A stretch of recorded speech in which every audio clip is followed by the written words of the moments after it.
నమస్తే, నేను కప్పర్ ప్రసాదరావు. మీరు చూస్తున్నది అమ్మా న్యూస్. ఏది నిజం కార్యక్రమానికి స్వాగతం. పత్రికల్లో వస్తున్నటువంటి వార్తలన్నీ సత్యాలేనా, వాటి వెనుక దాగున్నటువంటి అసలు నిజాలేంటి, దీన్ని వెలికి తీసేటువంటి కార్యక్రమమే ఏది నిజం. ఈరోజు ఏది నిజం కార్యక్రమంలో ముందుగా ఆంధ్రజ్యోతి దినపత్రికను చూద్దాం. ఆంధ్రజ్యోతి దినపత్రికలో ఆత్మీయ సమ్మేళనంలో 3 ప్రాణాలు బుగ్గి.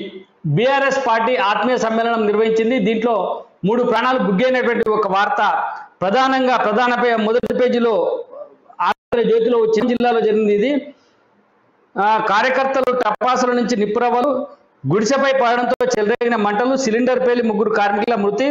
ఖమ్మం జిల్లా చీమలపల్లిలో ఘటన, 8 మందికి తీవ్ర గాయాలు, శరీరాల నుంచి తెగిపడ్డ అవయవాలు, నిమ్స్కు 5, ఒకరి పరిస్థితి విషమం. మృతుల కుటుంబాలకు పార్టీ తరఫున 5 లక్షలు, క్షతగాత్రులకు 2 లక్షలు. నామనాగేశ్వరరావు ప్రకటన. ఘటనపై ముఖ్యమంత్రి కేసీఆర్ దిగ్భ్రాంతి, మంత్రులు కేటీఆర్, హరీష్ రావు విచారం. బీఆర్ఎస్ స్వార్థ రాజకీయాలకు పేదల ఆహుతి, టీపీసీసీ చీఫ్ రేవంత్ రెడ్డి 50 లక్షలు పరిహారాలు షర్మిల. ఇది వార్త. తర్వాత అట్నే హిందూ ముస్లిం ఐక్యతను దెబ్బతీయలేరు, డి అంటే డి అని చెప్పి నిన్న ఇఫ్తార్ విందు ప్రభుత్వం తరఫున ఇఫ్తార్ విందు ఏర్పాటు చేసిండ్రు. ఈ ఇఫ్తార్ విందులో ఎంఐఎం అధినాయకుడు అసదుద్దీన్ ఓవైసీకి ఖర్జూరప్పుడు తినిపిస్తున్నటువంటి ఫోటో ఒకటి, అట్లనే హ్యాట్రిక్ ఖాయం అంటూ ఇదే సమావేశంలో మాట్లాడినటువంటి మాటలు ఇవన్నీ కూడా ఇచ్చిండ్రు. ఇది డి అంటే డి అని చెప్పి హరీష్ రావు మాటల యుద్ధం. ఆంధ్ర నేతలారా మా జోలికి రావద్దు అని చెప్పి నిన్న హరీష్ రావు ఆంధ్ర గురించి మాట్లాడితే ఆంధ్ర మంత్రులు కొందరు తెలంగాణ గురించి మాట్లాడిన సందర్భం మనం చూసినాం. అందులో డి అంటే డి అని చెప్పి వీళ్ళిద్దరికి సంబంధించిన మాటలను కూడా ఒకటి ఆంధ్రజ్యోతిలో పెద్దగా ఇచ్చారు. బుద్ధి తెచ్చుకొని మాట్లాడండి ఏపీ మంత్రుల ఫైర్ అంటే ఇవి ఇద్దరి మధ్యన, అటు ఆంధ్ర ప్రభుత్వం ఇటు తెలంగాణ ప్రభుత్వం మధ్యన మంత్రుల మధ్యలో జరుగుతున్నటువంటి మాటల యుద్ధాన్ని మనం చూస్తూ ఉన్నాం. తర్వాత chatting leak, Delhi liquor scam. Delhi liquor scam కి సంబంధించి అత్యంత ఒక బాంబు పేల్చిండు ఢిల్లీ లిక్కర్ స్కామ్ కి సంబంధించి. ఇందులో 15 కోట్ల రూపాయలు నేరుగా కవితకే అందజేశాను, కవిత చెప్పినటువంటి వాళ్ళకి ఇవ్వడం జరిగిందంటూ ఒక వార్త వచ్చింది. అయితే ఇది విచిత్రం ఏంటంటే కవిత చిన్న ఫోటో వేసి ఒక సింగిల్ కాలం వార్త మాత్రమే మొదటి పేజీలో ఆంధ్రజ్యోతిలో రావడం జరిగింది. ఇంకా నెత్రోడిన బటిండా అని చెప్పి అక్కడి ఆర్మీ క్యాంపులో కాల్పులు, 4 జవాన్లు. ఇన్సాఫ్ రైఫిల్ గొడ్డలతో 2 దుండగుల ఘాతకం. ఆ రైఫిల్ ఈ నెల 9 నుంచి మిస్సింగ్, సెర్చ్ ఆపరేషన్లు లభ్యం. ఉగ్రకుట్ర కాదన్న పోలీసులు, ఘటనపై రక్షణ మంత్రి రాజ్నాథ్ ఆరా అని చెప్పి ఇంకొక వార్త కూడా మనం చూస్తా ఉన్నాం. సింగరేణికి సత్తా ఉందా, విశాఖ ఉక్కు ఉద్ధరించగల. ఇది నిన్నటి నుంచి మనం మాట్లాడుతూ ఉన్నాం. ఏంటంటే సింగరేణి అసలే అప్పుల్లో ఉంది, సింగరేణి బొగ్గు కూడా విశాఖకు పనికిరాదు, అయినా విశాఖ ఉక్కు సింగరేణికి సత్తా ఉందా అనేది ఒకటి. తర్వాత రేవంత్ రెడ్డి వరుసగా ఆరోపణలు చేస్తా ఉన్నాడు. నిన్న కూడా ఆరోపణ ఏంటంటే 100 కోట్ల భూమి 17.5 కోట్లకే అప్పచెప్పిండ్రు. దీంట్లో నమస్తే తెలంగాణ కూడా కొంత లబ్ధి చేకూరింది అని చెప్పి రేవంత్ రెడ్డి సీఎం కేసీఆర్ కు నజరానగా రాసిచ్చిన బిల్డర్ నమస్తే తెలంగాణ యాజమాన్యానికి బదిలీ. నిర్మాణానికి అక్రమంగా అనుమతులు ఇచ్చినందుకే కేఆర్ పార్క్ పక్కన 21 అంతస్తుల నిర్మాణానికి కేఎస్ అండ్ సిఎస్ డెవలపర్స్ కు అనుమతి. 3000 గజాల్లో 4,78,825 చదరపు అడుగులతో నిర్మాణం, 5 అంతస్తులే నిర్మించాలంటున్న నిబంధనలు. ఇది పర్యావరణ విధ్వంసమే. రేవంత్ రెడ్డి ఆరోపణ, నేను మీడియాతో అక్కడికి వెళ్తా అని చెప్పి వెల్లడి. అట్లనే ఢిల్లీలో బీజేపీ అగ్రనేతలతో ఈటల భేటీ, చేరికలు సహా పలు అంశాలపై చర్చ. ఆ వెనుకే ఢిల్లీ చేరిన బండి సంజయ్, రాష్ట్ర రాజకీయాలపై చర్చించేందుకు అని చెప్పి ఒక వార్త. అయితే విపక్షాల ఐక్యతకు సంబంధించి కూడా కాంగ్రెస్ పార్టీ ఒక అడుగు ముందుకేసింది. ఢిల్లీలో రాహుల్, ఖర్గే, నితీష్, తేజస్వి భేటీ అయినటువంటి వార్త కూడా ఒకటి వచ్చింది. అట్నే బీఆర్ఎస్, ఆప్, టీఎంసీ సహా విపక్షాలను కలుపుకొని వెళ్లాలని రాహుల్, నితీష్ నిర్ణయం. కేసీఆర్, కేజ్రీ, మమతలో చర్చించనున్న నితీష్. డిఎంకే, ఎన్సీపీలతో చర్చల కాంగ్రెస్ చొరవ, నితీష్ చొరవ భేష్, ఆయనకు నా మద్దతు అని చెప్పి చేసినటువంటి ప్రకటన కూడా ఒకటి మనం ఇలా ఆంధ్రజ్యోతి దినపత్రికలో చూసినాం. సరే, ఇదే అంశాన్ని ఒకసారి మనం ఈనాడు దినపత్రికను చూద్దాం. ఈ దినపత్రికలో చూసినట్టయితే ఈనాడులో మొదటి పేజీలో పెద్ద యాడ్ ఒకటి ఉంది. దాని తర్వాత 3వ పేజీలో అంటే ఇది మొదటి పేజీగా ఉంది. దీన్ని మార్గదర్శి భారీ కుట్ర అంటే మార్గదర్శి చిట్ ఫండ్స్ పైన ఏపీ రాష్ట్ర ప్రభుత్వం ఒక కుట్ర చేస్తుంది, దీనిపైన సిఐడి కేసులు నమోదు చేసిందంటూ మార్గదర్శిపై భారీ కుట్ర అనేటువంటి ఒక వార్త.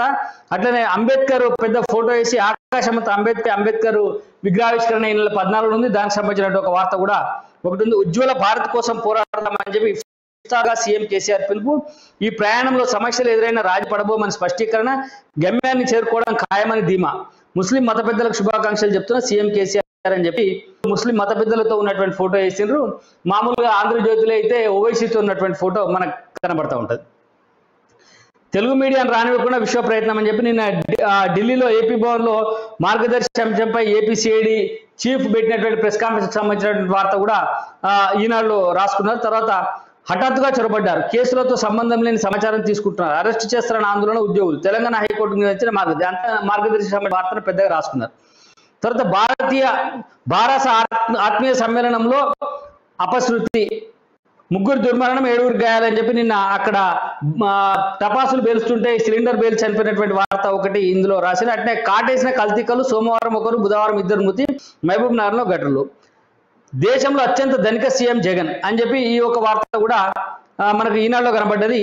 ఇందులో ఎక్కడ కూడా కవితకు సంబంధించినటువంటి వార్త, కవితకు లిక్కర్ కేసుకు సంబంధించి ఇచ్చినటువంటి అంటే నిన్న వాట్సాప్ మెసేజ్లు ఏవైతే రిలీజ్ చేసారో దానికి సంబంధించినటువంటి వార్త ఎక్కడ కనబడలేదు. ఇది ఈనాడు పత్రిక అంశం. అయితే మనం ఇక ఒకసారి వెలుగు దినపత్రిక చూద్దాం. వెలుగు దినపత్రిక మనం ఒకసారి గమనిస్తే వెలుగు దినపత్రికలో ప్రధానమైనటువంటి వార్త ఈయన వెలుగులో కూడా మొదటి పేజీలో పెద్ద యాడ్ వచ్చింది. ఇందులో ప్రధానమైనటువంటి వార్త ఏంటంటే కవితక్క ప్యాకేజీ పంపిన, వాట్సాప్ చాట్ రిలీజ్ చేసిన సుకేష్ చంద్రశేఖర్, 15 కోట్లను ముట్టజెప్పే విషయంపై చర్చ, లాయర్ ద్వారా లేఖ విడుదల, దర్యాప్తు చేయాలంటూ సిజేఐ, కేంద్ర హోంశాఖ, ఢిల్లీ ఎల్జీ, సిబిఐ, ఈడీలకు విజ్ఞప్తి చేసినటువంటి ఒక ఐటమ్ ప్రధానంగా వచ్చింది. అట్లనే బీఆర్ఎస్ ఆత్మీయ సమ్మె విషాదం, పటాకులు కాల్చడంతో అంటుకున్న గుడిసె, పేలిన సిలిండర్, 3 మృతి, 10 గాయాలని చెప్పి నిన్న ఖమ్మంలో జరిగినటువంటి ఇన్సిడెంట్కి సంబంధించినటువంటి వార్త కూడా ప్రధానంగా మనకి ఇలా కనబడతా ఉంది. అట్లనే ఏపీ ప్రజలను వైసీపీ, టీడీపీ గాలికి వదిలేసినాయని చెప్పి హరీష్ రావు గారు చేసినటువంటి కామెంటు, తెలంగాణలో ఉండి కాదు ఏపీకి వచ్చి మాట్లాడని చెప్పి హరీష్ కు ఏపీ మినిస్టర్ కౌంటర్ ఇచ్చినటువంటి వార్త కూడా ఒకటి వచ్చింది. అందులో ఇంకొక ఇంపార్టెంట్ న్యూస్ ఇందులో ఉన్నది అంటే మూసి నీటి పంటలతో క్యాన్సర్ ముప్పు, పిల్లలకు యూత్కే రిస్క్ ఎక్కువ అని చెప్పి ఎన్జీఆర్ఐ జేఎన్టీయూ అధ్యయనంలో వెల్లడి. గౌరెల్లి, తిమ్మాయిగూడ, కుత్బుల్లాపూర్, పసుమాముల్లో శాంపిళ్ల సేకరణ, మూసి నీళ్లలో ఆ పంటలో సీసం ఎక్కువ నిర్ధారణ, భూగర్భ జలాలు సాగు భూముల్లోనూ కాలుష్యం, నటనకన మూసి ప్రక్షాళన, శుద్ధి తక్కువ. ఈ వార్త కూడా ఒకటి ప్రధానంగా మనకి ఎలా దీంట్లో ఏది వెలుగు దినపత్రికలో కనబడ్డది. ఇక మనం ఒకసారి ఈ మూడింటికి భిన్నంగా ఉండేటువంటి పత్రిక నమస్తే తెలంగాణ చూద్దాం. నమస్తే తెలంగాణ దినపత్రికలో చూసినట్టయితే నమస్తే తెలంగాణలో ప్రధానమైనటువంటి వార్త అంబేద్కర్ గారి యొక్క పెద్ద ఫోటో వేసి ఎవో పని మంత్రులు అని చెప్పి ముంబై బాధాకర సన్నివేశం అని చెప్పి ముంబైలో ఉన్నటువంటి ఒక శివాజీ పార్కు హిందూ మిల్స్ అంబేద్కర్ భారీ విగ్రహ నిర్మాణం 8 ఏళ్ళ ఆయన ముందుకు కలుగుతుంది అని చెప్పి ఒక ఫోటో. ఇవాళ ఇక్కడ అంబేద్కర్ నిర్మాణం పూర్తి అని చెప్పి హైదరాబాద్ బాబాసాహెబ్ నవోదయం అని చెప్పి ఒక ఫోటో వేసి ఎవరు పని మంత్రులు అని చెప్పి వీళ్ళకి సంబంధించిన ఒక గొప్ప చెప్పుకునేటువంటి వార్త ఒకలో రాయడం జరిగింది. అట్లనే ఈ దేశం మనది, రక్తబొట్టు దాకా భారత్ను కాపాడుకుందామని చెప్పి నిన్న ముస్లింలకు ఇఫ్తార్ విందుస్తూ అట్లనే తోఫాలు ఇచ్చినటువంటి సందర్భం కూడా కనబడుతుంది. దానికి సంబంధించినటువంటి ఫోటో వేసి ఒక పెద్ద వార్త ఒకటి రాయడం జరిగింది. ఖమ్మంలో విషాదం, చాలా చిన్న వార్త.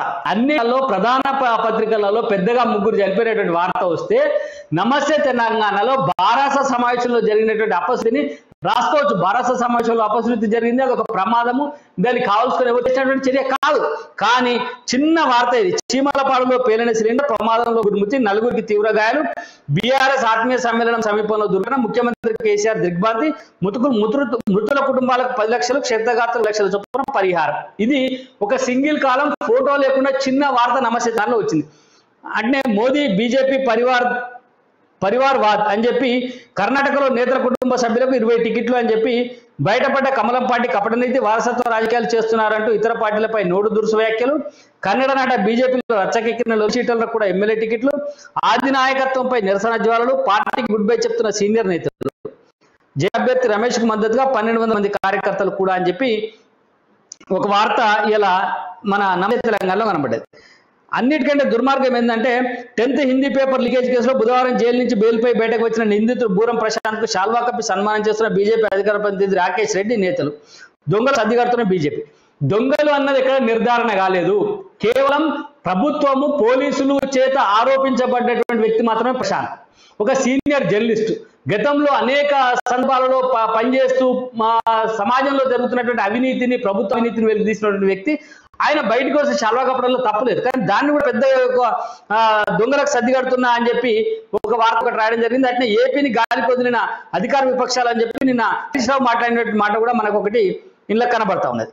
ఇది ప్రధానంగా నమశీతకు సంబంధించినటువంటి వార్తలు మనం చూడొచ్చు. అంటే బీఆర్ఎస్ పార్టీ సమావేశంలో జరిగినటువంటి ఒక అపశృతిని కూడా నమస్తే తెలంగాణ రాసుకోలేనటువంటి దుస్థితిలో మనకి ఇలా కనబడతా ఉన్నది.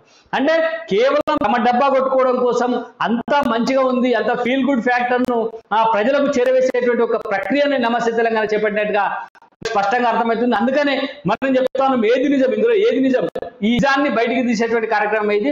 ఈ కార్యక్రమంలో ఇప్పుడు స్వల్ప విరామం తీసుకున్నాం. విరామం తర్వాత ఇదే అంశాలపైన చర్చిద్దాం. ఈ కార్యక్రమంలో స్వల్ప విరామం.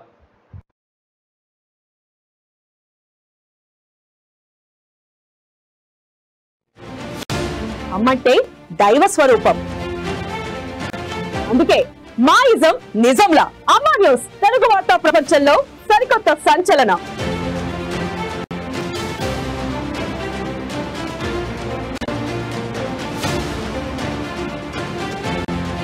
వాస్తవాలకు దగ్గరగా, నిజాయితీకి నిలువుటద్దల్లా, ప్రతి అడుగు రేపటికి ముందులా,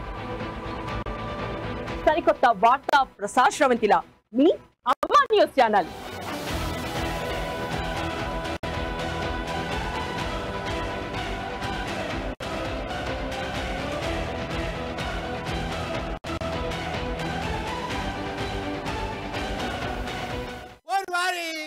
ఇంకా వింటున్నావురా బాలు, ఎప్పుడు పోతావు రా ఊళ్ళో కొన్ని అక్క.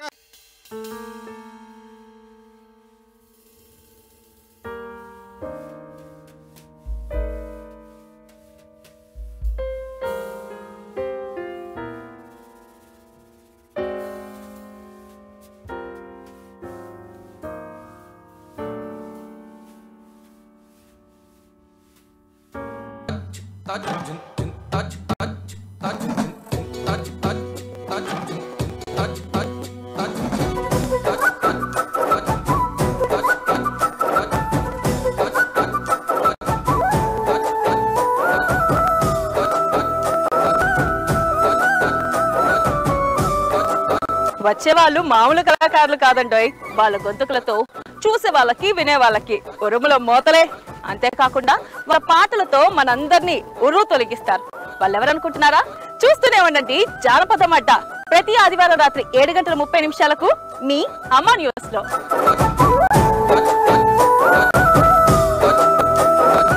చంద్రకళ ఉంటుందిరా.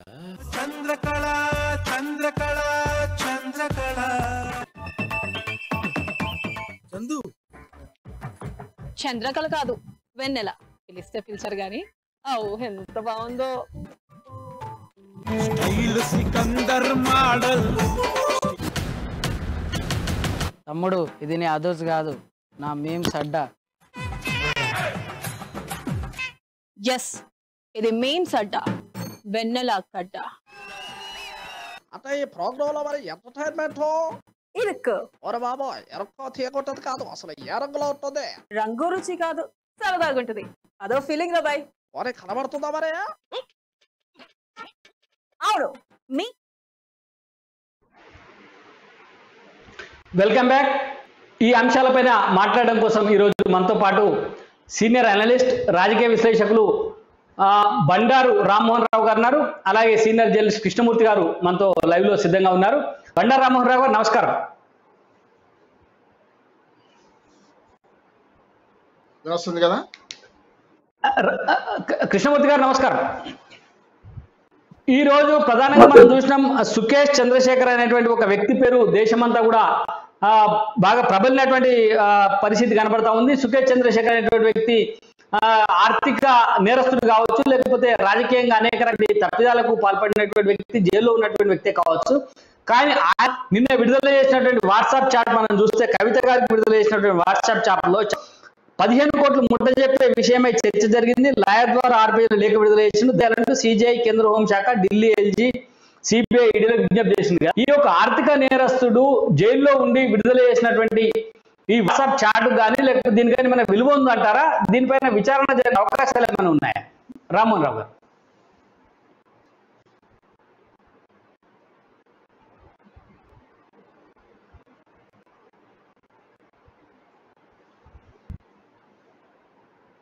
తెలుసుకోవడానికి ఇన్ని పత్రికలు చదవాలా అని. అంటే నిజంగా హలో ఎవరికి అవసరం ఉన్న దాన్ని వాళ్ళు హైలైట్ చేసుకుంటూ చేస్తున్నారు. కొన్ని నిజంగా ప్రజలకు తెలవాల్సిన విషయాలు దాస్తున్నాయి కూడా కొన్ని పత్రికలు. దీన్ని బట్టి అర్థమవుతుంది. అందుకని మనకు 4-5 పత్రికలు చదివితే తప్ప వారి విధానాలను బట్టి ఒక వార్తను పూర్తి స్థాయిలో వెలుగులోకి తీసుకురావాలంటే గతంలో అట్లా ఉండేది కాదు. వార్త వేరు, వ్యాఖ్య వేరుగా ఉండేది. అందుకని కొన్ని వార్తలు దాస్తున్నారు, కొన్ని వార్తలనేమో ప్రముఖంగా ప్రచురిస్తున్నారు. సరే, ఇక్కడ మనకు దాని మీద మీరు అన్నది కరెక్ట్. ఇప్పుడు వార్తా వ్యాఖ్య ఏ రకంగా ఉండాలనే దాని మీద కూడా మనం చర్చిద్దాం. ఎందుకంటే చాలా అంశాలు ఉన్నాయి. ఇలా నమస్తే తెలంగాణ తీసుకుంటే అసలు బారాసాకు సంబంధించి అంతమంది చనిపోయి 3 చనిపోయి పెద్ద ప్రమాదం జరిగితే ఒక సింగిల్ కాలం వార్త వదిలిపెట్టినారు. ఇవి కూడా మనం మాట్లాడదాం. ముందు అసలు ఇదే నిజంగానే చంద్రశేఖర్ దగ్గర ఆధారాలు ఉండి చేసినా, లేకపోతే దాని విలువ ఉందా? చంద్రశేఖర్ విడుదల చేసినటువంటి దానికి మన విలువ ఉందా? ఖచ్చితంగా నేను న్యాయవాదిగా చెప్తున్నాను, విలువ ఉంటుంది. ఎందుకంటే ఇప్పుడు అప్రూవర్ గా మారిన తర్వాత, ఇప్పుడు గతంలో కొన్ని రహస్యాలు తేయడానికి కొద్ది రోజులు ఓపిక పడతారు, కానీ తన మీదకే వచ్చినప్పుడు తప్పనిసరి అసలు నిందితుడిని బయట పెడతారు కదా. జరిగింది ఇదే. అదే సుఖేష్ చంద్రశేఖర్ ఎవరైతే ఉన్నారో జైల్లో మాకున్నాడు, మరోలి జైల్లో ఉన్నారు. తాను తప్పించుకోవాలంటే తప్పనిసరి తన మీద పూర్తిగా తాను ఒక పావు మాత్రమే అసలైన సూత్రధారులు ఎవరున్నారు అనే దాని విషయంలో మనకు తెలుస్తుంది కదా దీన్ని బట్టి.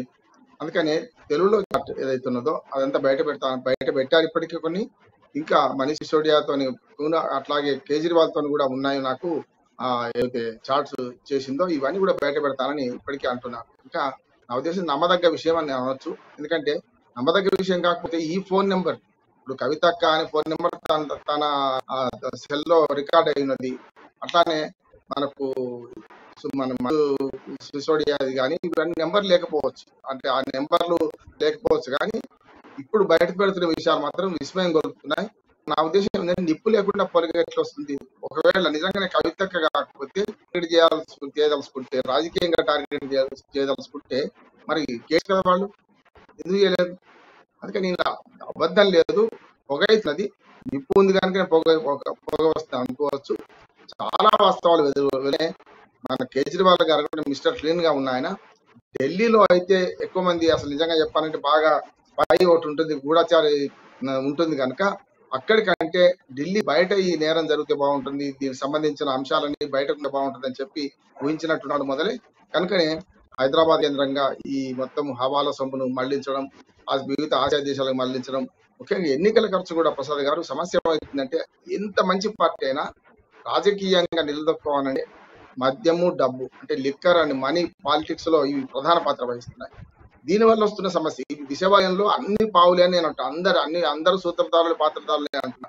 చిన్న చితిక పార్టీలతో సహా ఇవాళ అన్ని సారా పార్టీలు అంటే సారా అంటే ట్రూ మన ఏమంటారు మన అంశాలు చూసుకుంటే సారా పార్టీలు అంటే సాంప్రదాయ రాజకీయ పార్టీలు. ఇవన్నీ కూడా ఒక రకంగా చెప్పాలి. ఈ సాంప్రదాయ రాజకీయ పార్టీలలో మనీ అండ్ లిక్కర్ లేకుండా రాజకీయాలు నడిపే పరిస్థితి లేదు, అక్రమ సంపాదన లేకుండా రాజకీయ పార్టీ నడిపే పరిస్థితి. దీన్ని ఆసరా చేసుకొని ఎవరికి వాడు ఎంత విలేత సంపాదిస్తున్నారు. అలా పీనట్స్ ఒక రకంగా చెప్పండి, 15 కోట్లు, 20 కోట్లు, 30 కోట్లు అనేది మన దగ్గర కూడా సంపాదిస్తున్నారు. మీరు చూడండి, ఇవాళ తెలంగాణలో వికేంద్రీకరణ ఎంత అయిందో అవినీతి వికేంద్రీకరణ కూడా అంతే అయింది.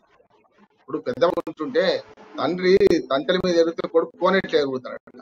అట్లా కనుక రామ్మోహన్ గారు ఇలా ప్రధానంగా మాట్లాడుకోవాల్సింది ఏంటంటే చాలా మంది చెప్తున్నారు, లేకపోతే బీఆర్ఎస్ పార్టీ వాళ్ళు చెప్పేది విషయాలు ఏంటంటే ఒక నిందితుడు ఆర్థిక నేరస్తుడు ఉన్నటువంటి వ్యక్తి చెప్పినటువంటి మాటల్ని విశ్వసిస్తారా, కూడా చేసి ఉండొచ్చు అనేటువంటి ఒక మాటలు వస్తున్నాయి. నిజంగానే ఆర్థిక నేరస్తుడు అయితే దానికి అనర్హుడా?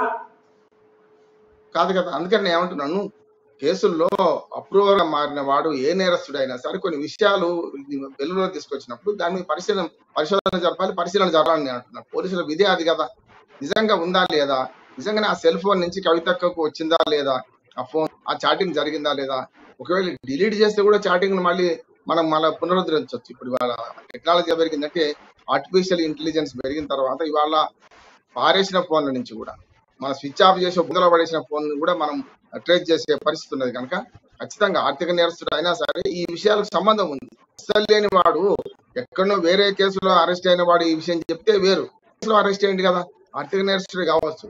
కానీ ఈ కేసుతో సంబంధం ఉందని జైల్లో పెట్టారు. ఆయన కొన్ని నిజాలు చెప్తున్నారు, ఆ నిజాలను నిగ్గుదేల్చాల్సిన పరిస్థితి ఉన్నది.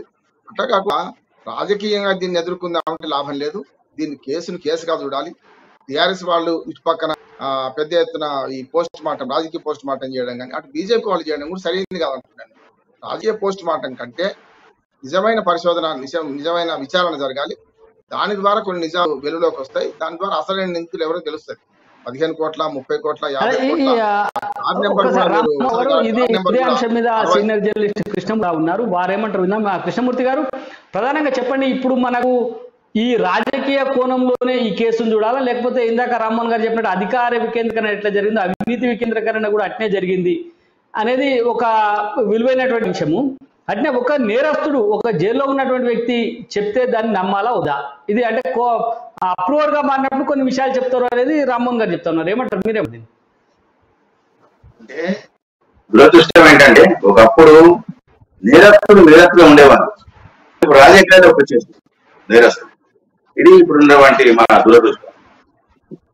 రాజకీయాల్లోకి వచ్చిన తర్వాత మేము ఏదైనా చేయగలము, బాధాపుల్ని మాకు మేము చేసినా మాకు తప్పులు పట్టవద్దు, మేము ఏమైనా చేస్తే తప్పులు దొరికినా కానీ మమ్మల్ని శిక్షించొద్దు, మమ్మల్ని రక్షించొద్దు, జైలు అడగద్దు, విచారణ సంస్థలు మన దగ్గర రావద్దు అనే పరిస్థితికి వచ్చేసి ఎదురువాడు చేస్తే మాత్రం వాళ్ళు ఇంకా చేయకుండా వాళ్ళని ప్రతి విషయంలో చిన్న విషయాన్ని తీసుకెళ్ళచ్చు.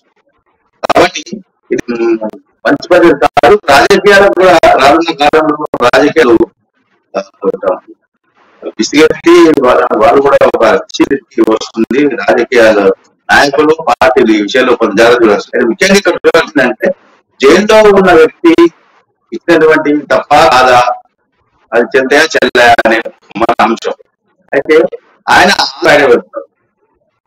చంద్రశేఖర్ తాను చాటింగ్ చేసేటువంటి ఆధారాలతో బయటపడతారు.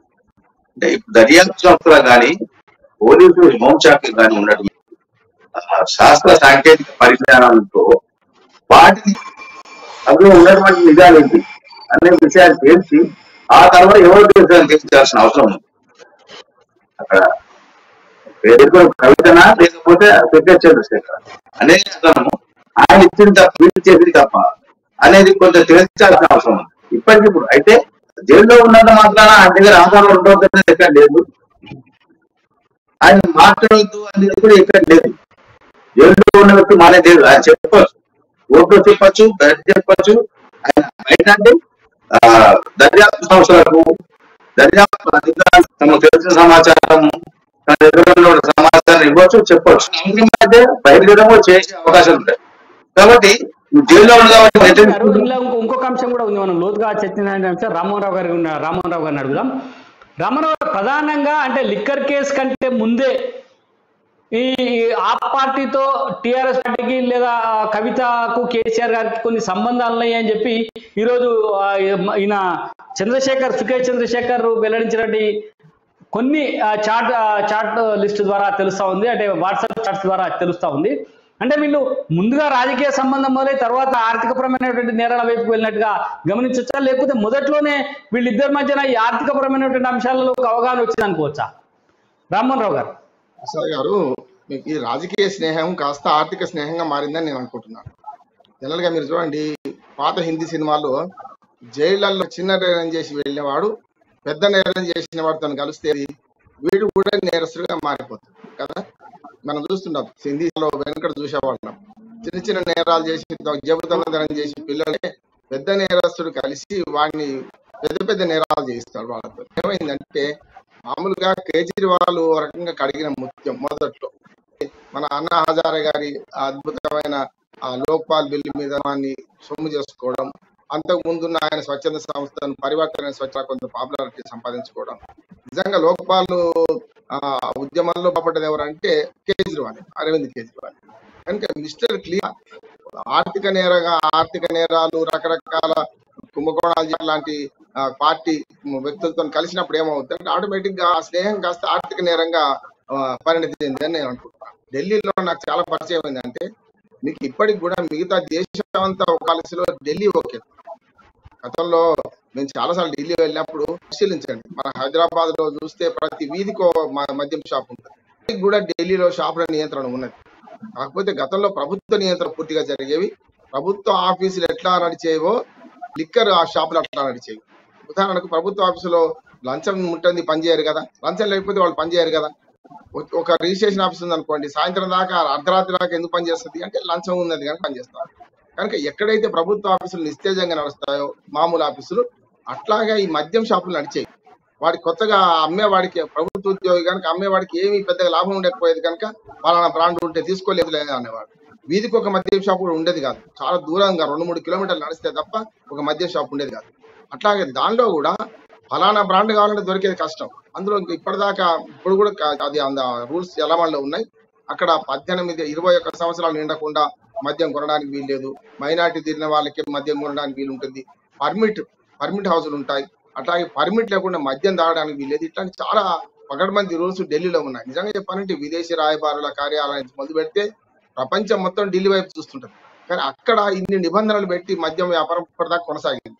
ఎప్పుడైతే కేజ్రీవాల్ వచ్చారో అంతకుముందు మెల్లమెల్లగా ప్రైవేటీకరణ మొదలై మద్యం షాపులను ప్రభుత్వమే కాదు మిగతా ప్రైవేటుకు కూడా అప్పచెప్పుదామనే పార్టీ వచ్చిందో అది అచ్చంగా మన దక్షిణ భారతదేశంలో మిగతా లిక్కర్ షాపులు చూడండి, దక్షిణ భారతదేశం లెక్క ఉంటాయి, ఉత్తర భారతదేశం తక్కువ ఉంటాయి. ఆ లెక్కన వేడి దేశం మనకు దక్షిణ భారతదేశం వేడిగాల దేశం. కానీ అయినా సరే ఇవాళ ఇక్కడి సంస్కృతి అక్కడ ప్రవేశపెట్టే క్రమంలో మీరు అన్నట్టు కేవలం రాజకీయ స్నేహం కాస్త ఆర్థిక అరాచకాలు చేసే స్నేహంగా మారింది. దాని ద్వారానే ఇవాళ కవిత అక్కడికి వెళ్ళి రామ్మోహన్ రావు గారు ఒక చిన్న అంశం ఉంది. మద్యం పాలసీకి సంబంధించినటువంటి విషయంలోనేమో కవిత వైపు నుంచి లేదా ఈ సిండికేట్ నుంచి ఆ పార్టీకి డబ్బులు పోయినాయి, 100 కోట్లు పోయినాయి అని చెప్పి ఈడీ ఒక కేసు నమోదు చేసింది. అది విచారణ జరుగుతుంది, మనం చూస్తా ఉన్నాం. కానీ సుఖేష్ చంద్రశేఖర్ చేసినటువంటి ఆరోపణలు చాలా ఉల్టా ఉన్నాయి. ఆ పార్టీ నుంచి ఇటు బీఆర్ఎస్ పార్టీ లేకపోతే కవిత గారికి డబ్బులు వచ్చినాయి అనేటువంటి ఆరోపణ ఏంది విచిత్రంగా లేదా? ముందేమో బీఆర్ఎస్ పార్టీ నుంచి 100 కోట్లు ఆ పార్టీకి పోయినాయి అంటున్నారు, అంతకుముందు 15 కోట్లు ఆ పార్టీ నుంచి బీఆర్ఎస్ పార్టీకి వచ్చినట్టు. అసలు ఏంది లింక్? అది ఇక్కడి నుంచి అక్కడ పోయినా డబ్బులు అక్కడి నుంచి ఇక్కడికి వచ్చినాయి. అసలు ఏంది వ్యవహారం? ఒకసారి పూర్తిగా దాని వివరాలు చెప్పండి. ఆర్థిక నేరాల్లో పరస్పరం ఉంటాయి, ఇటు నుంచి అటు అటు నుంచి ఇటు. నిజంగా మొన్నటిదాకా మనం అందరం అమాయంగా అనుకుంది ఏంటంటే ఏది మనకు చేప కోసం ఎర వేస్తే ఆ ఎర అటే పోయినట్టు. చాలాసార్లు మీరు చూడండి, పెద్ద పెద్ద ఎరలు వేస్తుంటే చేప మింగకుండా తప్పించుకొని ఆ ఎరను తినేస్తుంది. అట్లా 100 కోట్ల రూపాయలు మనకు మన కవిత సైడ్ నుంచి అటు వెళ్ళాయని ఇప్పుడు ఊహించడం ఇప్పుడు కొత్త కోణం అని నేను అంటున్నాను. 15 కోట్లు పీనట్స్. ఒక రకంగా కవిత లాంటి నాయకురాలకి 15 కోట్లు చాలా పీనట్స్. కానీ ఆ 15 కోట్లే ఇప్పుడు అప్పలంగా వస్తే ఎవరు తీసుకోరు, ఫ్రీగా వస్తే ఫినాయిల్ తాగుతారంటారు కదా. ఆ రకంగా ఇప్పుడు అక్కడి నుంచి ఇచ్చినట్టు ఆరోపణలు వస్తున్నాయి. ఈ రెండు నిజమే నేను అనుకుంటున్నాను. 100 కోట్లు అటు పోయినాయి, ఒక రకంగా చెప్పానంటే 15 కోట్లు ఇటు వచ్చినాయి. పోయిన దానిలో కొంత వచ్చినాయి కదా అనుకోవచ్చు. అట్లాగే ఈ కుంభకోణం మొత్తంలో రేపు పొద్దున వచ్చే లాభాల కోసం అందరూ పెట్టుబడులు పెట్టారని నేను అనుకుంటున్నాను. ఇప్పుడు 9,500 కోట్ల వ్యాపారం జరిగి ఆగిపోయింది. దాదాపు అది 20,000 కోట్ల రూపాయల వ్యాపారం సంవత్సరంలో అంతకంటే ఎక్కువ జరుగుతుందని ఊహించిండ్రు. కానీ 9 నెలలు ఈ పాలసీ అమల్లో ఉండడం వల్ల వెంటనే ఆ వచ్చే లాభాలు రాలేదని నేను అనుకుంటున్నాను.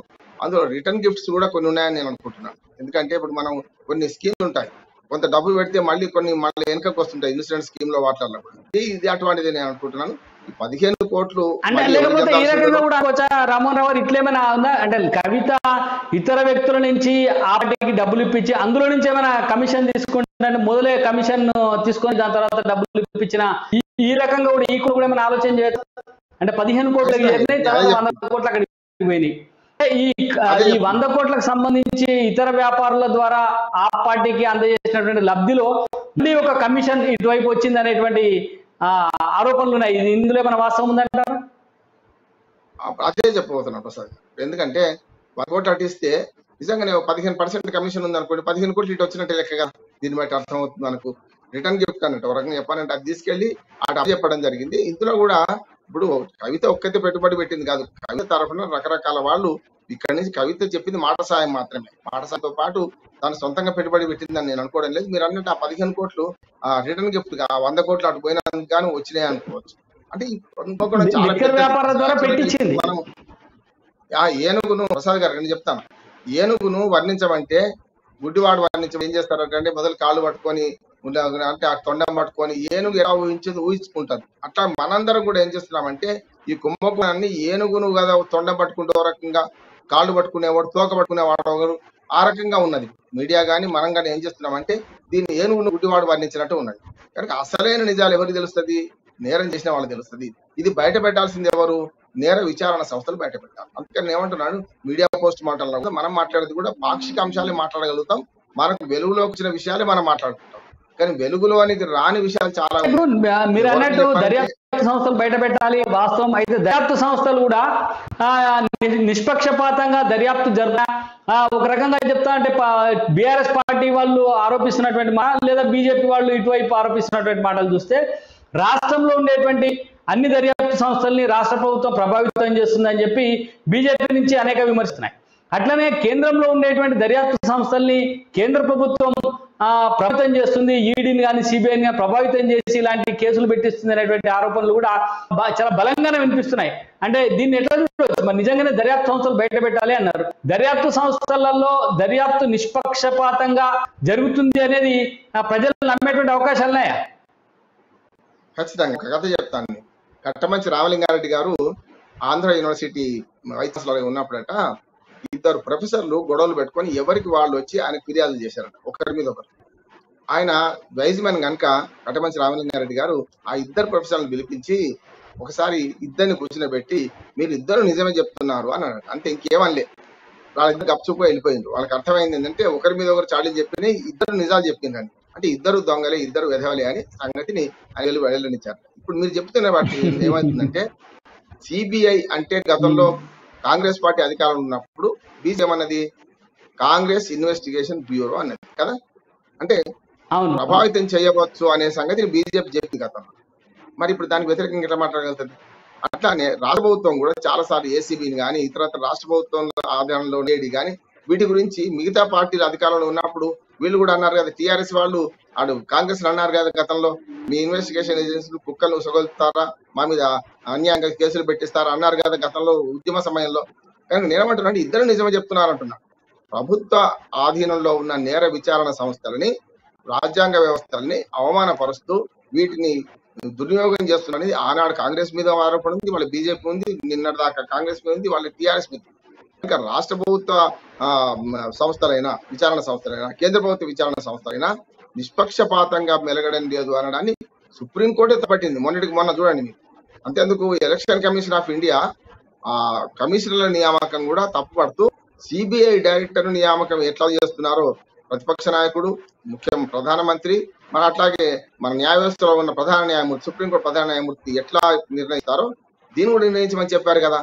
నిర్ణయంలో పొరపాటు లేదు. నా ఉద్దేశం ఏంటంటే సిబిఐ డైరెక్టర్ నియామకంలో కానీ ఈడీ డైరెక్టర్ నియామకంలో కానీ పొరపాటు నియామకం డిస్కషన్ లోతుగా వెళ్లే ముందు ఇందులో ఒక స్వల్పంగా తీసుకుందాం.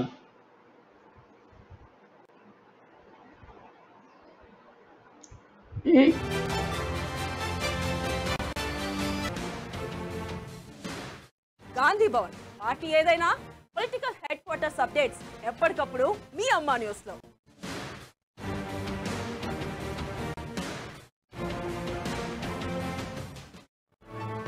హోమియోపతి వైద్యంలో దేశవ్యాప్తంగా సంచలనం సృష్టిస్తున్న ప్రముఖ హోమియోపతి వైద్యులు డాక్టర్ దండెపు బస్వానందం ఎండి గత 30 సంవత్సరాలుగా ఎన్నో ప్రయోగాలు చేసి హోమియో వైద్యం స్లో కాదు, ఇతర వైద్యాల కంటే ఫాస్ట్ అని సాక్ష్యాధారాలతో నిరూపించి ఎలాంటి వ్యాధులనైనా శాశ్వతంగా తగ్గించవచ్చు అని ప్రజల్లో చైతన్యం తీసుకువస్తున్న Eshwarappa homeo clinic doctor Dandepu Basvanandam MD. Appointment కొరకు ఉదయం 8 గంటల నుంచి సాయంత్రం 5 గంటల వరకు సంప్రదించండి. మా ఇతర బ్రాంచీలు విశాఖపట్నం, విజయవాడ, రాజమండ్రి, తిరుపతి, బెంగళూరు, చిక్కడపల్లి, హైదరాబాద్. ఫోన్ 9440930317, 9849133769.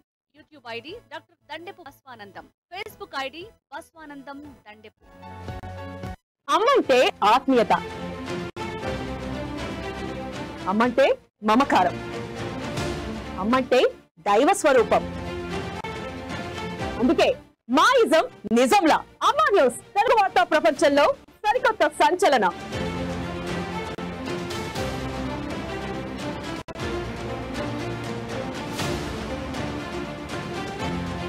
వాస్తవాలకు దగ్గరగా, నిజాయితీకి నిలువుటద్దల్లా, ప్రతి అడుగు రేపటికి ముందడుగులా, సరికొత్త వార్తా ప్రసార శ్రవంతిలా మీ అమ్మా న్యూస్ ఛానల్.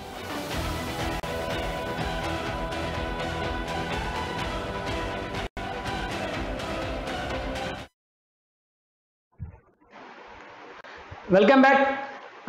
కృష్ణమూర్తి గారు, ఇందాక రామ్మోహన్ గారు స్పష్టంగా చెప్పినారు. అంటే సిబిఐని గతంలో కాంగ్రెస్ పార్టీ ఇన్వెస్టిగేషన్ బిల్ అని చెప్పి బీజేపీ విమర్శించింది, ఇప్పుడు బీజేపీని కాంగ్రెస్ విమర్శిస్తుంది. రాష్ట్రంలో కూడా సుప్రీంకోర్టు కూడా ఈ విచారణ సంస్థల మీద అనేక రకాల కామెంట్ చేసినటువంటి సందర్భం చెప్పినారు. మరి ఇప్పుడు సుఖేష్ చంద్రశేఖర్ ఇచ్చినటువంటి స్టేట్మెంట్ అంటే ఆయన జైల్లో ఉండి ఇచ్చినటువంటి సందర్భం మనకు కనపడతా ఉంది కదా. దీన్ని చూడాలి, నిజంగా వాళ్ళ ప్రోద్బలంతో బీఆర్ఎస్ పార్టీ పైన బురద జల్లడం కోసం ఇచ్చినట్టుగా చూడాలి, లేకపోతే ఇందులో దర్యాప్తు సంస్థల ఆది ఉన్నా కూడా నిష్పక్షపాతంగానే ఆయన ఇచ్చినట్టుగా చూడొచ్చు అంటారు. దర్యాప్తు సంస్థలు రాజకీయ పార్టీలకు అనుకూలంగా ఉన్నాయని అప్పుడప్పుడు కొంత వాళ్ళు అధికార పార్టీకి ఫేవర్ చేస్తున్నప్పటికీ అది 100% తప్పాలి. ఎందుకంటే దర్యాప్తు సంస్థలు ఈడీ గడిచిన 9 సంవత్సరాలుగా నరేంద్ర మోడీ 2014 నుంచి అధికారంలోకి వచ్చిన తర్వాత ఈడీ జరిగిన గతంలో 60 సంవత్సరాలుగా జరిపిన ఈడీ దాడులు, తర్వాత ఈడీ మొదలైనప్పటి నుంచి జరిపిన దాడులు, లేదంటే ఈడీ దర్యాప్తు సంస్థ ప్రారంభమైనప్పటి నుంచి 2014 వరకు జరిగింది. 14 నుంచి ఇప్పటి వరకు జరిగినటువంటి మనం ఒక్కసారి వాటి పేరు లెక్క చేసుకొని వాళ్ళు తీసుకున్నటువంటి అంటే వాళ్ళు స్వాధీనం సీజ్ చేసిన అంటే ఫ్రీజ్ చేసిన అకౌంట్లు, సీజ్ చేసిన మొత్తం తర్వాత లాస్ట్ వీటిని మనం బెరీ చేసుకోవచ్చు. అదేవిధంగా సిబిఐ కేసులు ఆధారాలు లేకుండా ఈడీ నమోదు చేస్తుంది, ఈడీ ఒకవేళ నమోదు చేసింది, సిబిఐ నమోదు చేసింది, ఆధార్ లేకుండా చేయట్లేదు కదా. ఏ కేసులో పోయారు? చిదంబరం కేసు తీసుకుందాం. చిదంబరం కేసులో ఆయన ఆధారం దొరుకుతున్నాయి కదా, కార్తీక్ చిదంబరం కేసులో. అంటే ఈ రకంగా ఎవరికైనా సరే అంటే రాజకీయ మిగతా ఎందుకు వాళ్ళ చెప్పిన మాత్రం నీతులు అనుకుంటారు, వాళ్ళ మనకు వచ్చే వరకు కొంచెం ఇబ్బందిగా పడుతుంటారు, వీటి వాళ్ళ చెప్పని నీతులు వాళ్ళు. కానీ ఇక్కడ జరిగిందంటే తప్పులు జరిగినప్పుడు మాత్రమే దర్యాప్తు సంస్థలు వస్తున్నాయి. ముఖ్యంగా ఏంటంటే రోజు రోజుకు రాజకీయ నాయకులలో, రాజకీయ పార్టీలలో అవినీతి పెరిగిపోతున్నది. అది బీజేపీ కానీ ఏదైనా కానీ. కర్ణాటకలో బీజేపీ నేతలు కూడా మన నగరంతో పట్టుబడ్డారు. అంటే ఏ పార్టీ అయినా సరే తమ వాళ్ళకి వస్తే మాత్రం ఫేవర్ చేస్తుంది, ఈడీ దాన్ని ఇబ్బంది గురి చేస్తుంది, ఈడీ కావాలని వేధిస్తుంది అంటారు. మరి ఏ వాళ్ళకి వచ్చినప్పుడు బలి చేస్తుంది, మంచిగా చేస్తుంది ఈడీ ఏకపోతే ఎట్లా అనే విషయానికి వస్తున్నారు. ఈడీ కానీ, సిబిఐ కానీ, ఐటీ కానీ ఏంటంటే మనం అక్రమాలకు పాల్పడినప్పుడు మాత్రమే దగ్గరికి వస్తాయి. ఇంతమంది ఉన్నారు ఇక్కడ తెలంగాణకు సంబంధించి కవిత మీదకి రాగానే ఈడీని కేంద్ర దర్యాప్తు సంస్థను కేంద్ర ప్రభుత్వం ప్రోత్సహిస్తుంది, ఉసిగొస్తుంది, మా మీద కుక్కలాగా పంపుతుంది అని చెప్పేసి మీరు ఆరోపణ చేస్తాం. మరి కేరళలో ఎందుకు జరగట్లేదు? కేరళ విపక్ష పార్టీ ప్రభుత్వమే కదా, మరి ఎందుకు జరగట్లేదు? పశ్చిమ బెంగాల్లో ఎందుకు జరుగుతుంది? పశ్చిమ బెంగాల్లో కుంభకోణాలు బయటకు వస్తున్నాయి కదా, కేరళలో కదా. ఎట్లా అంటే ఛత్తీస్గఢ్ లో ఉన్నాయి, ఛత్తీస్గఢ్ పెద్ద పెద్ద రావట్లేదు కదా. ఛత్తీస్గఢ్ కూడా విపక్ష పార్టీ అదే కాంగ్రెస్ పార్టీ ప్రభుత్వం ఉంది కదా, ఎందుకు మనకు రావట్లేదు? గతంలో జగన్ మీద వచ్చినాయి, జగన్ రామ్మోహన్ రావు గారు ప్రధానంగా ఈ కేసు అంటే ఒక్క ఈ మన లిక్కర్ కేసే కాకుండా అనేక కేసులు ఈడీ సిబిఐ దర్యాప్తు చేస్తా ఉన్నాయి. అందులో అంటే శిక్ష పడేటువంటి పర్సెంటేజ్ చాలా తక్కువ ఉంది అని చెప్పి నిన్న మొన్న అనేక పత్రికలలో వ్యాసాల్లో వచ్చినాయి. సోనియా గాంధీ గారు కూడా స్వయంగా చెప్పినారు, ఈ వీటిలో శిక్ష పడేటువంటి పర్సెంటేజ్ తక్కువ ఉంది, కేవలం సిబిఐని ఈడీని ఇతర ప్రతిపక్షాల పైన ఒక ప్రయోగంగా చేస్తా ఉంది, వాళ్ళ నోరు నొక్కడం కోసం ప్రయత్నం చేస్తుంది అని చెప్పి స్వయంగా సోనియా గాంధీ గారు కూడా చెప్పినారు. సుప్రీంకోర్టులో కేసు వేస్తే కేసును అప్పుడు కొట్టేసినటువంటి పరిస్థితి కూడా ఉంది. అంటే లేదు సిబిఐ ఈడీ నియంత్రించాలి దీన్ని అని చెప్పి వేసినటువంటి కేసును కూడా అన్ని పక్షాలు కలిసి కేసు వేస్తే కూడా కేసు పక్కకు పెట్టినటువంటి పరిస్థితి కూడా మనకు కోర్టులో చూసినాం. కానీ రామ్మోహన్ రావు గారు ఈ కేసు అంటే మనం స్పెషల్ గా లిక్కర్ కేసు వరకే మనం పరిమితమై ఆలోచన చేస్తే లిక్కర్ కేసులో దర్యాప్తు కరెక్ట్ గానే సాగుతుంది అనుకోవచ్చా? లేకపోతే అంటే కొన్ని విషయాలు అయితే బయటకు వచ్చినాయి లిక్కర్ లో. అంటే ఇక్కడ కొందరు లిక్కర్ వ్యాపారులు ఉన్నారు తెలంగాణ, ఆంధ్రప్రదేశ్ లో. ఈ లిక్కర్ వ్యాపారులు అక్కడ టెండర్లు వేసిన లేకపోతే కొన్ని షాపులు దక్కించుకోవడం ఇవన్నీ కూడా మనకు స్పష్టంగా కనబడా ఉన్నాయి. అయితే ఇందులోనే అవినీతి జరిగింది అనేది ఈడీ చెప్తా ఉన్నది. ఇందాక మీరు కూడా ఒక మాట చెప్పినారు, వీటికి సంబంధించినటువంటి లాభాలు ఇంకా వాళ్ళకి అందలేదు అని చెప్పి. అంటే అందే అవకాశాలనే ఇంకా అందలేదు, అప్పుడే ఈ కేసు బయటకు వచ్చింది అనేది కూడా మనకు అర్థమవుతుంది. ఎట్లా చూడవచ్చు ఈ కేసులో అయితే స్పష్టంగా మనం లోతుగా ఆలోచన చేస్తే ఈ కేసు స్పష్టంగానే క్లియర్ గానే విచారణ జరుగుతున్నట్టుగా అనిపిస్తుందా? లేకపోతే ఈడీ సిబిఐ ఏమైనా ఒక వన్ సైడ్ తీసుకుంటున్నట్టుగా ఏమైనా మనం అనుకోవచ్చు? అనిపిస్తా ఉందా? అట్లేమైనా మీకు అనిపిస్తా ఉందా? మీ ఆలోచన ఏ రకంగా? అడిగిన 2-3 ప్రశ్నలలో ఒకటి మనం తీసుకుందాం. మొట్టమొదటి తీసుకుందాం. ఒకటి, ఈడీ వేరు, సిబిఐ వేరు, రెండు వేరు దర్యాప్తు సంస్థలు. సిబిఐ ఏమో క్రిమినల్ కేసులను పూర్తిగా పరిశీలిస్తుంది, దాని మీద విచారణ జరుపుతుంది. అందులో సివిల్ నేచర్ ఉన్న క్రిమినల్ కేసులు కూడా కొన్ని ఉంటాయి, సివిల్ క్రిమినల్ కేసులు ఉంటాయి కనుక ఆ రకంగా దాన్ని విచారిస్తుంది. ఈడీ ఏమో మానిటరింగ్ ఎక్కడైతే జరిగిందో, మీరు అన్న హవాలా సొమ్ము లాంటివి బయటపడ్డప్పుడు కానీ, లేకుంటే ఇల్లీగల్ గా ఒక దగ్గర నుంచి ఇంకో దగ్గర రవాణా చేయడం కానీ, ఇట్లాంటి వాటి మీద విచారిస్తుంది. అంటే అక్రమ లావాదేవీలు జరిగిన దాని మీద మాత్రమే అది విచారిస్తుంది. కానీ ఒక్కోసారి రెండు పరిధులు కలిసి వస్తాయి. ఉదాహరణకి ఇప్పుడు ఈ మధ్యన మనం చూసాం, పరీక్షా పత్రాల ఏపీ మన టీఎస్పీఎస్సీ పరీక్షా పత్రాల లీకేజ్ లో ఈడీ కూడా ఇన్వాల్వ్ అయింది. అంటే డబ్బులు మారినాయి కదా అక్కడికి ఇక్కడికి, అందుకని వారి పరిధిలో వాళ్ళు ఆలోచన చేస్తున్నారు. ఇక లిక్కర్ విషయానికి వస్తే చాలా సార్లు ఒక దేశంలో ఒక విచిత్రమైన పరిస్థితి నెలకొంది ప్రసాద్. ఏంటంటే ఒకటి, ఒకరి మీద ఒకరు ఆరోపణలు చేసుకుంటూ పంశుంటా అంటే పంశుంటా, మీరు దొంగలంటే మీరు దొంగలనే పరిస్థితి తయారైంది. అంటే ఇప్పుడు ఇవాళ సంఘ పరివార్ కానీ, లేకపోతే ఒక రకంగా భావజాలంతో ఉన్న బీజేపీ పార్టీని ఎదుర్కోవడానికి ఇటు పక్కన ప్రాంతీయ పార్టీలు లౌకికవాదం అనే పురాణ లౌకికవాదం ముసుగులో వీళ్ళు ఓ రకంగా దాడి చేస్తుంటే, అటుపక్క కుటుంబ నియంత్రణ, కుటుంబ మన అవినీతి, కుటుంబ పరివార మన పాలన, వీటి గురించి బీజేపీ వాళ్ళు ప్రయత్నం చేస్తున్నారు. ఉదాహరణ, మనం మోడీ గారు హైదరాబాద్కి వచ్చినప్పుడు పూర్తిగా కుటుంబ పాలన గురించి మాట్లాడారు. కేసీఆర్ అనే పేరు తీయకుండా మొత్తం అంతా దాని గురించి మాట్లాడారు. అయితే పరస్పరం ఈ ఆరోపణ మనకు ఏమర్థం అవుతున్నాయి అంటే, కుటుంబ పాలన అనే దాని మీద ప్రాంతీయ పార్టీలని కూడా ప్రైవేట్ పార్టీలుగా మారినాయి, ప్రైవేట్ ఆస్తులుగా మారినాయి. ప్రాంతీయ పార్టీలు 100% ప్రైవేట్ ఆస్తులుగా మారినాయి. ఆ కుటుంబ పెద్దలాగానే ఆ ప్రైవేటు ఆ పార్టీని పెట్టుకొని వాళ్ళు నడుపుతున్నట్టు నడుపుతున్నారు. కనుక బీజేపీ అట్లా కాకపోవచ్చు. కానీ ఇక్కడ రెండింటిని మనం వేరు చేస్తే ఏమవుతుందంటే, ఒకటేమో భావజాల కుటుంబం వారసత్వంగా అది నడుస్తున్నది, ఒకటేమో కుటుంబ వారసత్వంగా ఇవి నడుస్తున్నాయి. వీటిలో ఏమవుతుంది, ఇద్దరు నిజమే చెప్తున్నారు. ఈ కేసులో కూడా మనకు లిక్కర్ కేసులో చూసుకుంటే మనకు రెండు అయితే, ఒకటేమో ఒకరి మీద ఒకరు ఆరోపణలు చేసుకుంటూ తప్పుకు తప్పు ఒప్పనే పరిస్థితి తీసుకొస్తున్నారు. ఉదాహరణ, పేపర్ లీకేజ్ అయితే 9 సార్లు గుజరాత్ లో లీక్ అయింది అంటే 9 సార్లు గుజరాత్ లో లీక్ అయినంత మాత్రం ఇక్కడ ఒకసారి లీక్ కావాలని అవసరం లేదు కదా.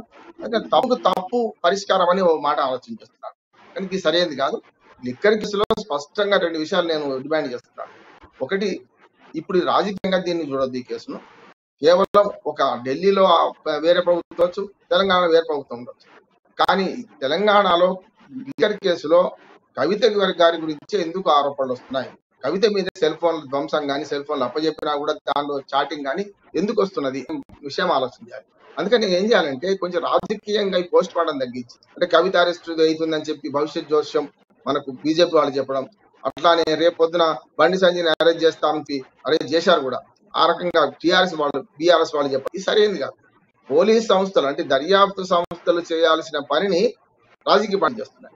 దానివల్ల ఏమవుతుందంటే, దర్యాప్తు సంస్థ ఆ తర్వాత స్టెప్స్ ఏది తీసుకోబోతుందో భవిష్యత్తులో ఊహించవచ్చు కూడా. ఇప్పుడు రైలు వస్తుందా రాదా అంటే 2 ఆప్షన్స్ ఉంటాయి, వస్తుంది రాదు. అట్లా అరెస్ట్ చేస్తామా అని వీళ్ళు అంటుంటే, అరెస్ట్ అవడా కాదా 2 ఉంటాయి ఆప్షన్స్ అక్కడ. కనుక అప్పుడు ఏమవుతుందంటే, వీళ్ళు ముందస్తు జోస్యం చెప్పిన దాన్ని నిజమైనప్పుడు దర్యాప్తు సంస్థల మీద అనుమానాలు, అటువైపు అనుమాన మన చూపులు పోతున్నాయి. కనుక ఇప్పుడు ఏం చేయాలంటే, దర్యాప్తు సంస్థలు నోరు పెట్టి విప్పాలని. ఉదాహరణకు నిన్నగాక మొన్న మనకు 10th పేపర్ కేసులో ఓ ఆరోపణ చేసిండ్రు రంగనాథ్ మీద. రంగనాథ్ మౌనంగా కూర్చున్నాడు అనుకోండి, అప్పుడు ఏమవుతుంది, రంగనాథ్ నేరస్తుడు అవుతాడు, నిందితుడు అవుతాడు. కనుక ఆయన ఏం చేశారు, సిపి వ్యతిరేకంగా చెప్పారు, ఆయన బండి సంజయ్ వ్యతిరేకంగా చెప్పారు. నా ఉద్దేశం అంటే, దర్యాప్తు సంస్థలు రాజకీయంగా స్పందించాల్సిన అవసరం లేదు, కానీ కొన్ని వాస్తవాలు ఎప్పటికప్పుడు ప్రజలకు వెల్లడించారు. నిన్న స్టేట్ చంద్రశేఖర్ చేసిన ప్రధానమైనటువంటి ఆరోపణ అంటే, కేజ్రీవాల్ ఢిల్లీ కేంద్రంగా హవాలా నడిపిస్తే ఇబ్బంది అవుతుందని చెప్పి హైదరాబాద్ ను కేంద్రం చేసుకున్నాడు అని చెప్పి ఒక ఆరోపణ కూడా చేసినాడు. ఎందుకంటే ఢిల్లీ అయితే ఆయన డైరెక్ట్ ఎఫెక్ట్ ఉంటుందని చెప్పి ఇక్కడ హైదరాబాద్ ను కేంద్రంగా చేసుకొని బీఆర్ఎస్ పార్టీ తోటి లేదా ఆ నాయకులు కవిత గారితో ఒక అండర్స్టాండింగ్ వచ్చినట్టుగా ఆయన ఆరోపణలు మనకు కనబడతా ఉన్నది. ఎట్లా చూస్తే కేజ్రీవాల్ ఈ హవాలా వ్యాపారము చేసిండు అనడానికి ఈయన చెప్పినటువంటి ఆధారాలు అయితే ఉన్నాయి. ఆయన కొన్ని పేర్లు కూడా చెప్పిండు. ఆ పేర్లలో అన్నిట్లలో కూడా ఖచ్చితంగా మన ఆమ్ ఆద్మీ పార్టీకి సంబంధించినటువంటి మంత్రులు ఉన్నారు, మనీష్ సిసోడియా కానీ, లేకపోతే ఇంకా అంశాలు కూడా మనకు స్పష్టంగా కనబడా ఉన్నాయి. ఎట్లా నిజంగానే హైదరాబాద్ కేంద్రంగా, అది కూడా బీఆర్ఎస్ పార్టీ కేంద్ర కార్యాలయం కేంద్రంగా ఈ హవాలా వ్యాపారం జరిగింది అనేటువంటి ఆరోపణలు ఏవైతే ఉన్నాయో, వీటిలలో ఏమన్నా నిజంగానే జరిగింది అనే నమ్మొచ్చా?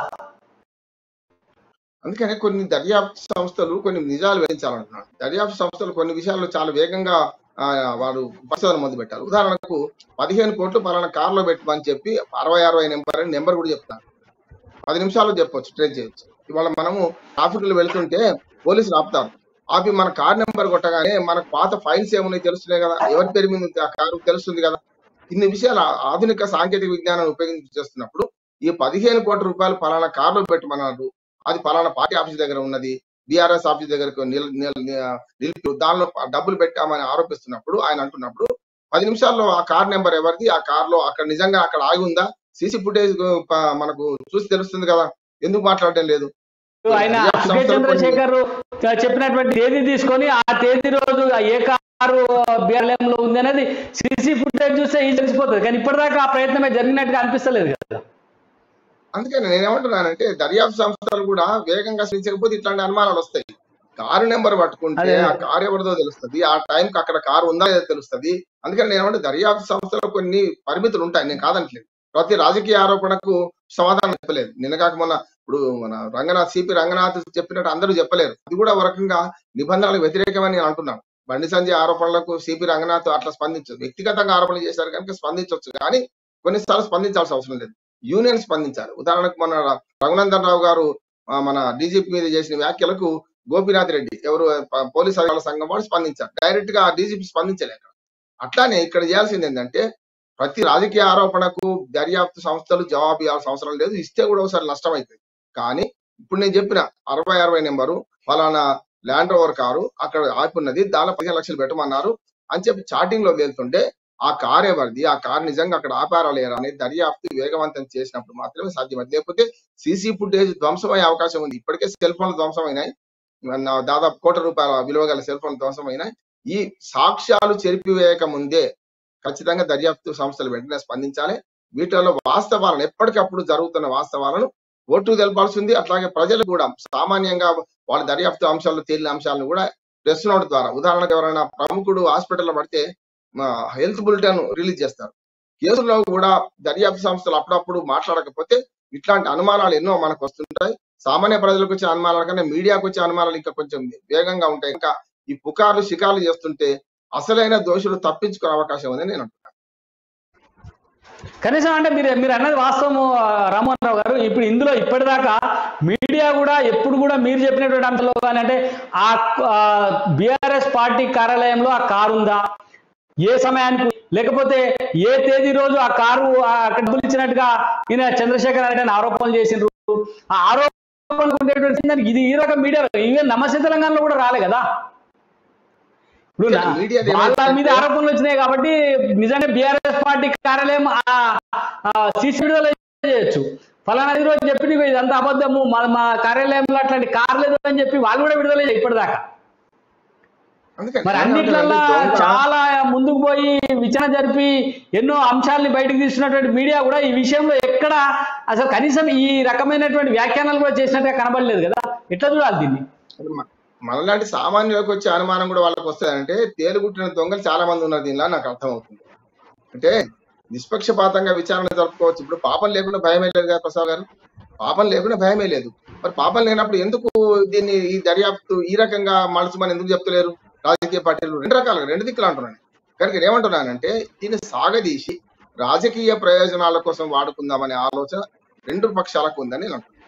దీన్ని సాగదీస్తే రేపు 2023 ఈ సంవత్సరంలోనే ఇంకొక 6 నెలలు ఎప్పుడైనా ఎలక్షన్ రావచ్చు. ఇంకొక 6 నెలలు కాదు, ఒక 3 నెలల తర్వాత. ఎందుకంటే మనకు డిసెంబర్లో జరగాల్సిన ఎన్నికలు ఇప్పుడు ఎట్లాగో ఏప్రిల్లో ఉన్నాం కనుక ఒక 2-3 నెలల తర్వాత 6 నెలల ముందు ఎప్పుడైనా ఎలక్షన్ జరుపుకోవచ్చు కనుక. ఇప్పుడు కర్ణాటకలో ఎలక్షన్ జరుగుతున్నాయి కనుక ఇది మొత్తం మీద రెండు పార్టీలు కూడా రాజకీయంగా వాడుకొని సెంటిమెంట్ ను ప్రేరేపించుకొని ఇటు పక్కనేమో తెలంగాణ సెంటిమెంట్, ఆ పక్కనేమో జాతీయవాద సెంటిమెంట్ రెండు రెచ్చగొట్టుకొని రేపు తెలంగాణ ఎన్నికలు లాభపడమని ఆలోచన చేస్తుంది తప్ప ఈ కేసును వీలైన తొందరగా తేల్చేద్దాం. ఉదాహరణకు కవితకు శిక్ష పడింది అనుకోండి, ఆ రకంగా అయితే రేపు పొద్దున తెలంగాణ మనకు బీఆర్ఎస్ కు సానుభూతి పెరిగే అవకాశం ఉంది కావచ్చు. అందుకని కేసులు దిగనియరు బీజేపీ వాళ్ళు. ఒకవేళ శిక్ష పడలేదు అనుకోండి, ఇప్పుడే తేలిపోతే రేపు పొద్దున ఎట్లా ఈ సానుభూతిని ఎట్లా వాడుకుందామని బీఆర్ఎస్ ఆలోచన చేస్తుంది. అంటే రాజకీయ పావులు కదుపుతున్నారు చదరంగంలో, రాజకీయ చదరంగంలో ఒకరినొకరు పావులు కదుపుతున్నారు తప్ప గిచ్చుకునే రాజకీయాలు తప్ప ఇవి చంపుకునే రాజకీయాలు కావని నేను అంటున్నాను. ఎందుకంటే ఎవరికి వాళ్ళు ఈ కేసు తేలిపోతే, దీని కేసు సీరియస్నెస్ పోతే, ప్రజల్లో ఈ గందరగోళం ఉన్నప్పుడు మాత్రమే మేము ఓటు సంపాదించుకుందాం అనుకుంటారు. ఓటు బ్యాంక్ రాజకీయాలలో ఇది ఒక భాగం అని నేను అనుకుంటున్నాను. రామారావు ఇదే అంశం మీద ఒకసారి కృష్ణమూర్తి గారు కూడా కృష్ణమూర్తి గారు, మరి మీడియా ఇందాక మనము చర్చించిన అంశాల్లో ఏ ఒక్క రోజు కూడా ఆ బీఆర్ఎస్ పార్టీ కార్యాలయంలో ఉందా లేదా, ఆ సమయానికి సీసీ ఫుటేజ్ ఆ సీసీ ఫుటేజ్లను పరిశీలించరా లేదనేటువంటి విషయాలు ఏవి కూడా చెప్పలేదు కదా. దాన్ని ఎందుకని మీడియా ఏది కూడా దీని విషయంలో స్పందించలేదంటారు?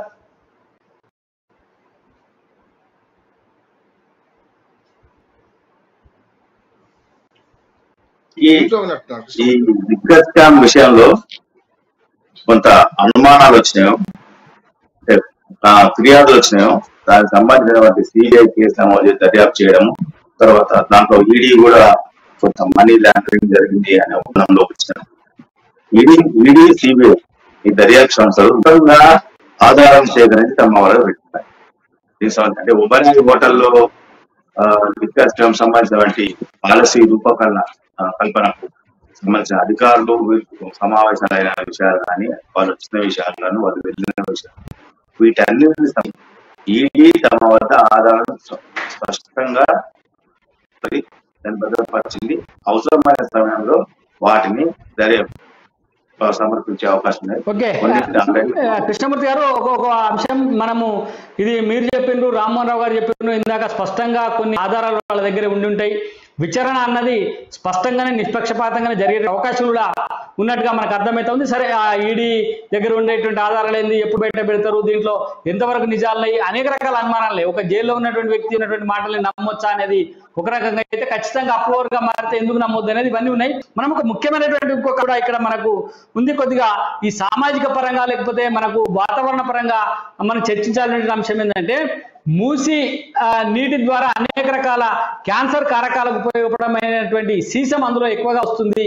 మూసి శుద్ధి చేయకపోవడం వల్ల ఈ మూసి పరిసర ప్రాంతాల్లో ఉండబడేటువంటి అన్ని గ్రామాలతో పాటు ముఖ్యంగా మూసి ప్రాంతంలో పండించే పంటలన్నీ కూడా హైదరాబాద్కి వస్తాయి.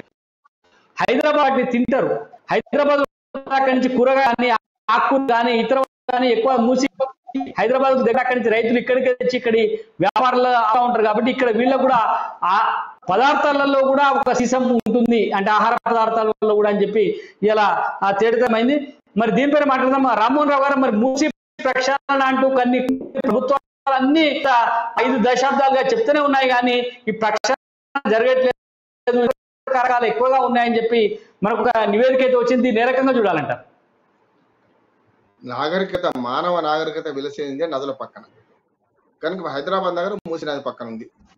చాలా నగరాలు గంగా నది పక్కన ఉన్నాయి. గంగా నది ప్రక్షాళన ఎట్లా అయిపోయిందో మూసి నది అయితే మొదలే కాలేదు. కనీసం అక్కడ మొదలైంది, కొంచెం ఆగింది, కానీ మూసి నది అయితే ఇప్పుడు కూడా కాలేదు. దీనిలో 2 అంశాలు ఉన్నాయి సార్. ఒకటేమో మూసి డ్యామ్ మన సూర్యాపేట పైన ఉంటుంది. అక్కడ దాకా చూస్తే మీరు భూదాన్ పోచంపల్లికి వెళితే అసలు ఇక్కడ పెద్ద ప్రాజెక్ట్ ఉంటుంది మనకు. అంటే పచ్చటి పొలాలు కనపడుతుంటాయి, ఆకుకూరలు కూడా పచ్చగా కనపడుతుంటాయి. అంటే ఈ మొత్తం అనుకూలు ఉంటాయి, ఇందులో రకరకాల రసాయనాలు ఉంటాయి, కనుక అవి కూడా అలవాటైపోయాయి. అందుకని మీరు చూడండి, మూసీ నది పరివాహక ప్రాంతంలో ఇటుపక్క అటుపక్క హైదరాబాద్ నగర్ దాటగానే ఇటుపక్క అటుపక్క ఉన్న పొలాల్లో ఆకుకూరలు పండిస్తున్నారు. ఇవన్నీ మీరు అన్నట్టు హైదరాబాద్కి వస్తాయి. కానీ దీనికి నా ఉద్దేశం శాశ్వత పరిష్కారం ఆలోచించకుండా కేవలం ప్రక్షాళన లాభం లేదు. మూసీ నదిలో కుంభవృష్టి జరిగినా కూడా నీళ్లు కొట్టకపోయినా మళ్ళీ 4 రోజులకే మళ్ళీ మొదటికి వస్తాయి.